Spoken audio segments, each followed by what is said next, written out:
Right. Hello, everybody, and welcome to Brics Part 29. We're gonna wrap this up. Actually, I found another document that I'm going to review, so I got two more documents to review. And just to put a disclaimer out there, the following is for research purposes, trying to understand Brics. That's what the whole Brics series is about, and I'm reviewing um, peer-reviewed documents that pertain to all this. Alright, so let's get started on this. Now I'm going to tell you I'm reading right now, so we're right here on countering violent extremist organizations. So on this, it's the United States isn't going to cooperate basically with Russia on counterterrorism because they both kind of disagree on who the terrorists are and the methods for counterterrorism. And China just doesn't really seem interested in it, probably because they're funding it. Um,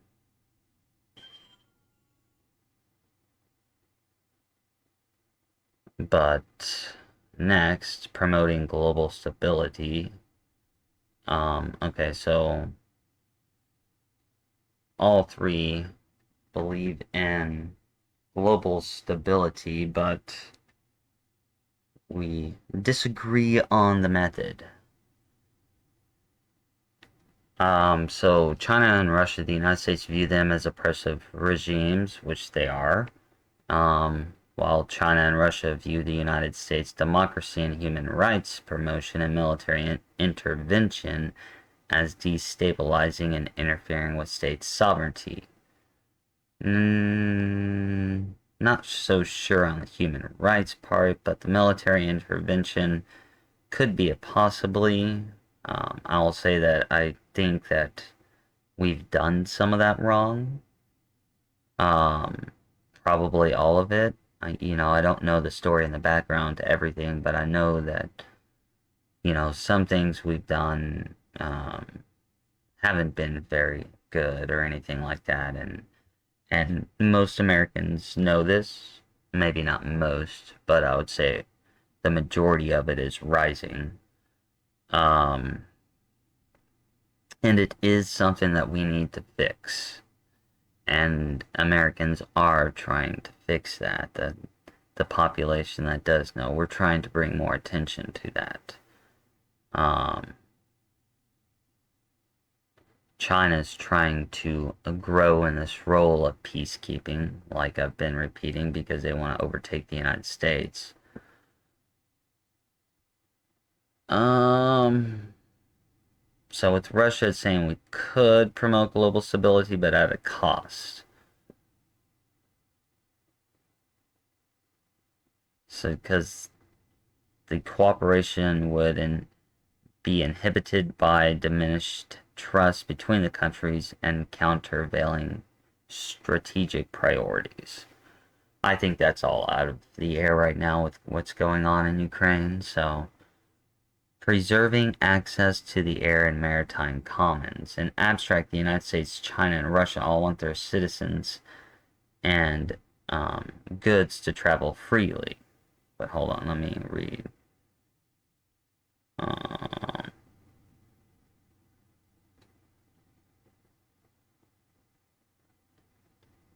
so there may have used to be maybe some common ground, but I don't think there's any common ground right now for that.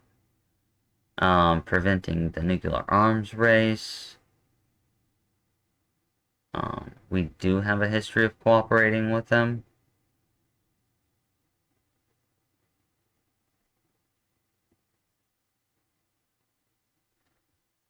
But there's also those UFOs that seem to be taking out nuclear facility, and China won't participate. So with China not participating, Russia is going to be out, especially right now. So I wouldn't look for any solution on this. Um, There is a okay, on the militarization of the Arctic, there's a mismatch between the willingness and the ability of these three countries to cooperate in the Arctic. Now, I believe we're talking about the North Pole here. Yes, we are. Uh,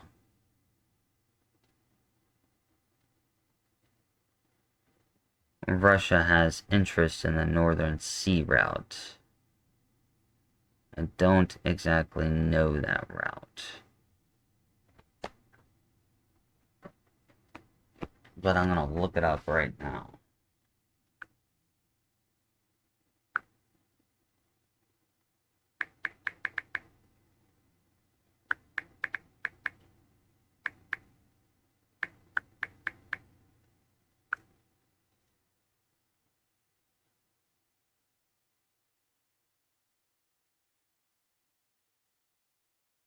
Okay, so the Northern Sea route.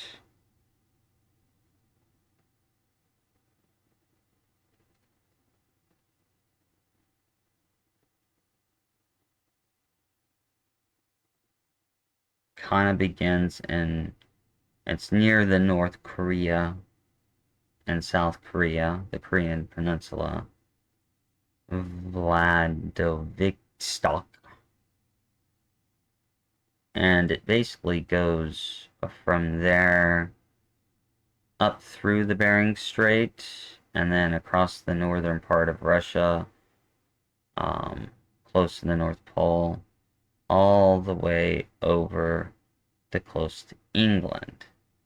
And then exiting, it starts from around England and then it goes all the way through the Mediterranean, the Red Sea, across the Indian Ocean, and all the way back, circling around China to uh, Vladivostok.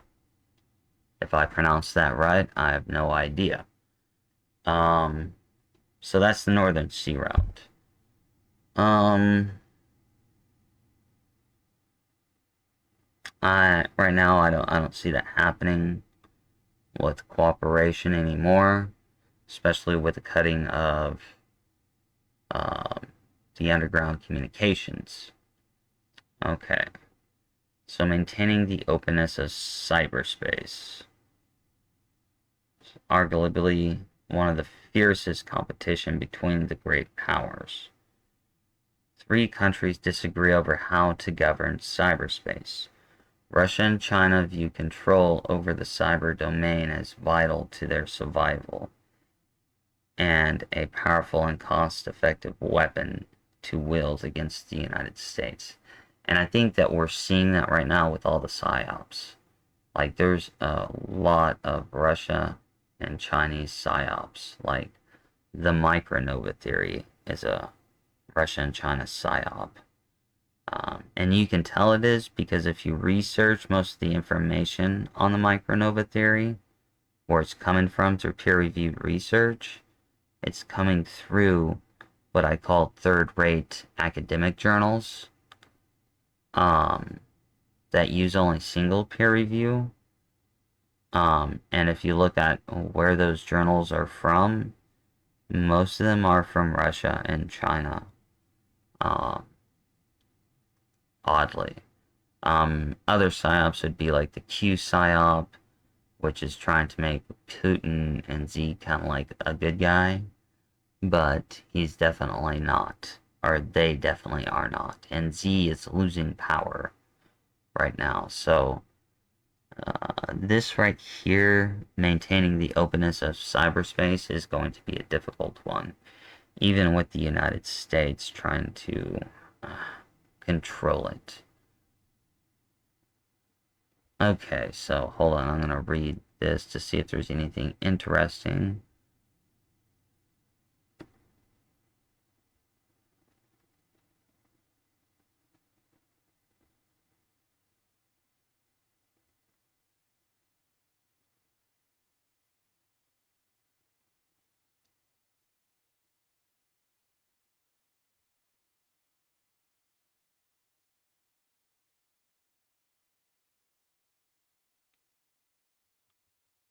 Read along with me.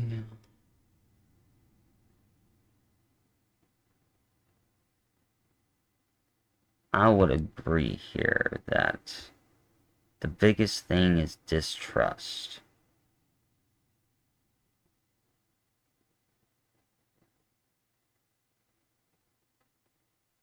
And I would say that it is growing too. There is a trust deficit. And I'm wondering how the United States is going to end up joining, or, I mean, I'm wondering why Russia ends up joining the United States against China.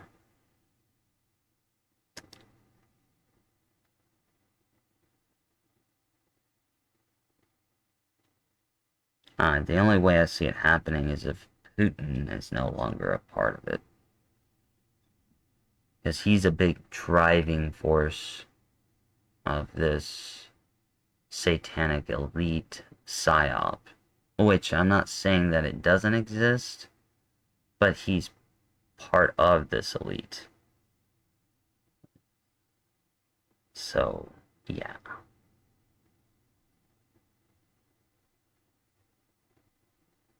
Okay.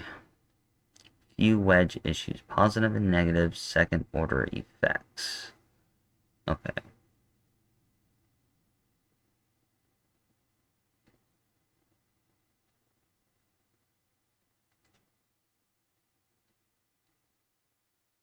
Now, pursuing right here on the side where it says pursuing cooperation for its own sake is unlikely to substantially advance important U.S. interests. See, I disagree here.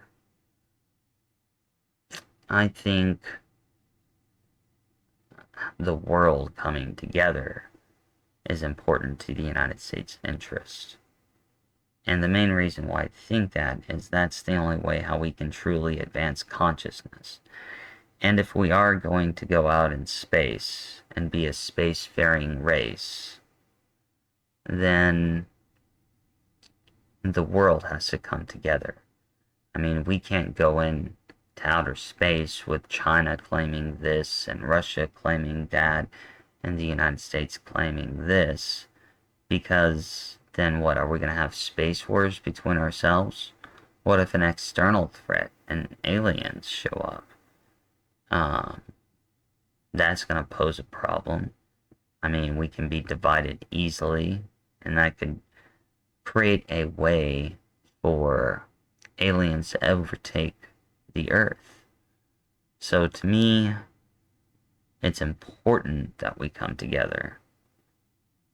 But first, the United States has to fix itself.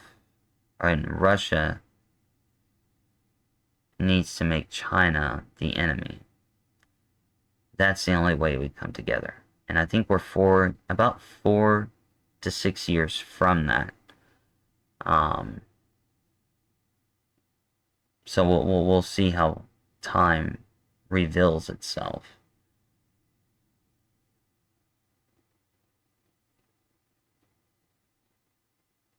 Okay, but now I'm reading some of it. Okay, here we go. Here we go. One promising way to approach this cooperation would be to use cooperation to drive a wedge into the relationship between them. Cooperation with China or Russia on wedge issues might serve to inject tensions into the two competitors' strategic partnership, but analysis suggests there are relatively few wedge issues of this sort at this moment.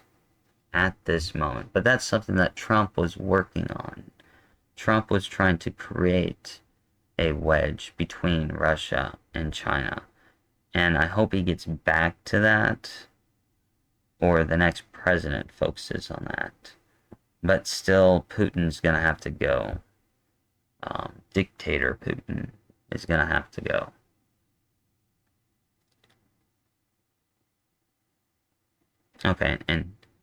Okay, so here's another argument for cooperation. Is a spark for virtuous cycle, with cooperation begetting more cooperation.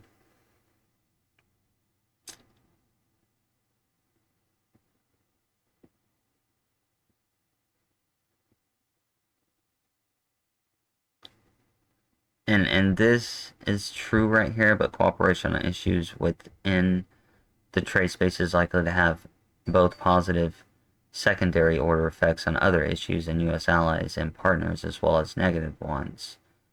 That's because they're both communists, then this would inevitably entail trade-offs. Like I said, hopefully Putin goes soon, and this part right here will change.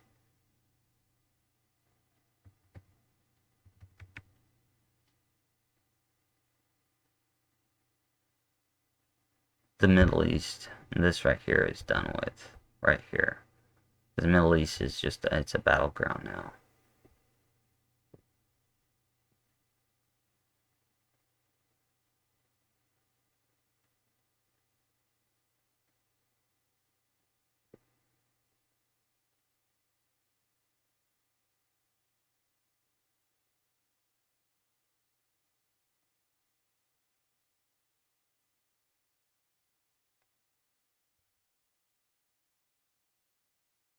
Okay.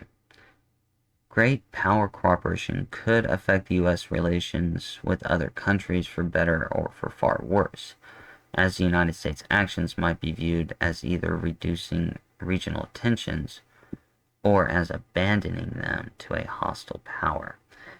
And right now, we're kind of doing this, abandoning them to the hostile power. That's not the way to go.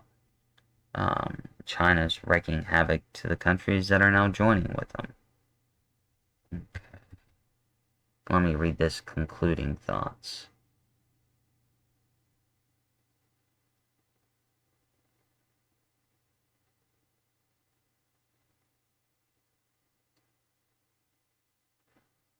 I disagree right here.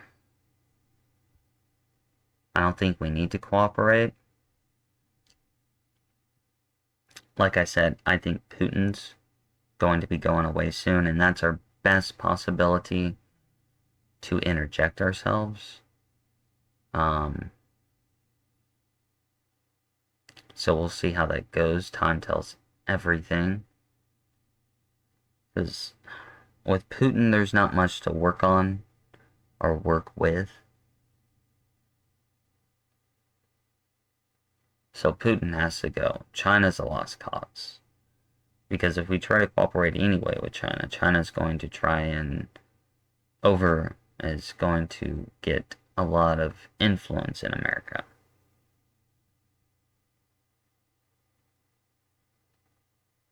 But let's see what their recommendations are. View cooperation as a strategic choice rather than an objective unto itself. Embrace self-interested cooperation. Concentrate efforts on global commons in the Middle East. That's gone. Use international organizations to ease cooperation, but accept their limitations. China kind of controls those international organizations. Divide the 22 issue area into a more narrowly focused topic. Possibly could work. Maybe could work. Prepare for long-term competition. Definitely on this one. And that's the route we seem to be going. Focus on confliction and de-escalation. I think we're going to be working on that.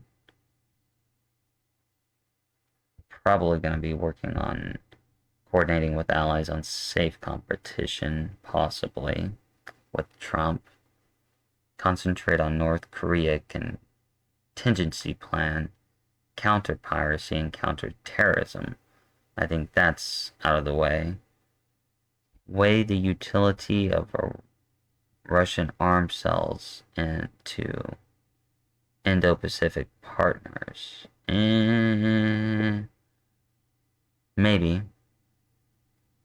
And then over here, expand air deconfliction mechanisms. Yeah. Increase communications on space debris management. I could see that, but I don't know if that's really going to help anything. Um, so everything does look bleak, but like I said, something's supposed to happen in Russia to where they switch sides and join the United States. Now, some of this could lead to that. I'm not quite for sure, but I think mostly it has to do with Putin being taken out of power in one form or another, let's just say. Uh, but Russia does switch sides. So let's see how this all plays out in time. This was interesting, nonetheless. And y'all have a wonderful day. And um, I'm gonna try and do another one on Tuesday, but I don't know that. This is kind of like my time off, so I'm just kind of trying to find the best times. So I may be unorganized on the Brics thing until after January. But I'll try to do at least a video a week, and then I'll find a certain day after January to do everything because I'm organizing everything for my novel. And just make a pause right now. And hopefully you made it to the end of the video. um, so just remember, this is my novel. The link will be in the description. You can look it up on Amazon though. It's by my character, Raphael Tariel. The title is Reborn: The Days of Earth. And it's $2.99 on Kindle and $9.99 on paperback. I hope that y'all buy it. It's a good book. And from what Amazon's showing me, it looks like my novel will not get here until January the 6th, which means I'm going to try to start my first reading on January 7th or the 8th. And I'm going to read 10 chapters, hopefully in a row. There might be a day or two where I break, but that's my goal. So I hope y'all have a good one. And I will gesturally exit out. And this has been a Brics is going to start World War III production.